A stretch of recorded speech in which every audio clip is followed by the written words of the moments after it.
Bharuch એસઓજીએ gas એજન્સીના delivery બોયને ગેરકાયદેસર gas refilling કરતા રંગે હાથ ઝડપી પાડ્યો હતો। ભરૂચના ધાનવાડી કાલુપુર ટકિયા નજીક જીવના જોખમે ચાલતા ગેરકાયદેસર ગેસ રિફિલિંગના કૌભાંડનો એસઓજીએ પર્દાફાશ કર્યો છે। મદીના હોટલ નજીક ધનવાડી રોડ તરફ જવાના માર્ગ ઉપર વોચ ગોઠવી હતી।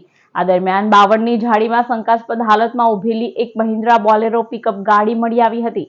એસઓજીએ સ્થળ પર જઈને તપાસ કરતા ગાડીનો ચાલક લોખંડની પાઇપ વડે એક સિલિન્ડરમાંથી બીજી સિલિન્ડરમાં જોખમી રીતે ગેસ રિફિલિંગ કરતો રંગે હાથ ઝડપાઈ ગયો હતો।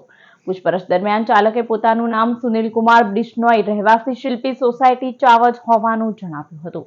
આરોપીએ કબૂલાત કરી હતી કે તે ગુલશન ગેસ સર્વિસમાં ડિલિવરી બોય તરીકે કમિશનથી કામ કરે છે અને વધુ કમાણી કરવા માટે આ રીતે ગેરકાયદે ગેસ ચોરી કરતો હતો।